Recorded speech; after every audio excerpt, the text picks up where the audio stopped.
it. So it's rough, Malaki technique. And today, I wanted to bring up something that I've never done, and actually it's quite, how could I say, controversial. So I've never done a video about female voices, and actually the vast majority of my students are women. They're female voices. Yeah, so I thought, I published on Instagram that I was going to do a video on Dolly Parton's I Will Always Love You, and I shall do it. But I thought that I might introduce the video, I might introduce it with these sort of clues, right? So what is the main difference between a male voice and a female voice, or a female voice and a male voice for that matter? Well, two things. First of all, male voices are basically a whole octave lower than female voices, right? Chest voice, head voice. In the male voice, the chest voice is stronger than the head voice. Now, what is chest voice? Chest, now, impossible. Why? Because your voice is produced right here, right? That's where your vocal folds are located. So what we usually call chest voice is actually pharyngeal, majorly pharyngeal resonator. Yeah, what happens is that when you phonate, your pharynx opens and, it's like bony, right? So, that the voice likes to resonate on surfaces that are, how can I say? I could compare this to, for example, singing towards a curtain, right? A velvet curtain, and then you kill your voice because you don't have anything back, right? It eats your voice basically. That's why studios, recording studios are covered with all these panels to absorb the resonance, the resonance. So you have the mic to isolate everything. So that's why we feel uncomfortable in certain rooms, and we love to sing in bathrooms. Okay, why? Because the sound rebounds and bingo. So we have the pharynx as a main resonator, and then as we start to go higher, the resonances, it basically, your voice picks up, right? Because the voice is always produced here, always produced in your throat. And then basically the speakers, right, where it's amplified, are situated in different parts of your anatomy. Mainly the pharynx, and then, yes, the cranium, okay? That's why we call them chest voice and head voice. So what happens to male voices? Well, the characteristic of a male voice is that is, as I said, the pharyngeal resonance is basically stronger than the head resonance. That's why then we resource to falsetto for certain things that is produced with false vocal folds.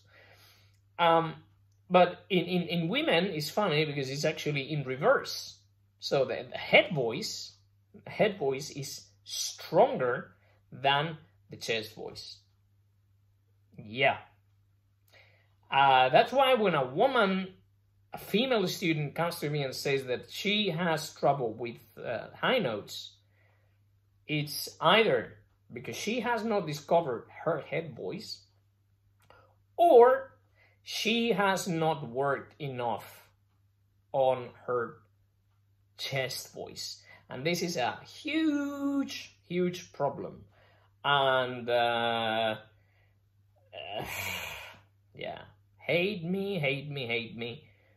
So many singing students, so very many singing students basically never took female voices high enough, right? Either in their chest voice, pure chest, or basically in what we would call a mixed voice, yeah, but with a predominance of chest rather than head. So when working with the Meloki method for female voices, the aim is to take female voices in chest pharyngeal resonance as high as we can. And as high as we can is basically, excuse me, E flat, or if you really have somebody with a throat like a truck, E. Now, what happens? Well, this translates into what we call belting, right? Because when we sing musical theater, we are going to sing much more open than what we do in opera. But every time I receive an untrained or even a trained, actually, trains are even worse, female student, I see that her, actually both, her chest voice is underdeveloped, thus the head voice is underdeveloped. So what is the best way to obtain what is the easiest thing for a female voice, which is high notes, because they are made basically entirely on a head voice, to strengthen the chest voice. If you listen for, I have to, I'm going to use some examples. If you listen to Agnes Balsa, for example, or Firenze Cosotto, you hear that sometimes it's much too much. Even Callas, she dig that chest voice and took it very high. Nowadays, well, I remember when I was studying with McRae, Eva Maria Westbrook was, her star student. And there was this dilemma if he could take her up to an E flat on chest voice, which of course it is not really chest voice. Why? Because we're going to talk about something that people talk about it all the time, and I try to avoid talking about it, but it exists. That is passaggio, bridge, break, whatever you want to call it. In male voices, right, depending on the voice type, if we start from high up, we're going to find that the tenor voice, basically, even though people start to say that it occurs around an E, I would say that would take it a bit higher, right? I would say F sharp, and possibly G. How can I illustrate this? Okay, I could go blatantly open and scream, okay, like this, and then this would be basically, pharyngeal chest voice, yeah? And it's gonna be horrible.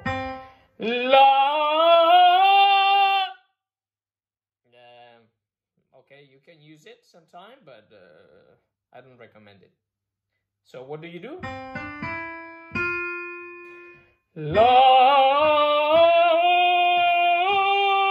That's it. That's a mix. That's a mix.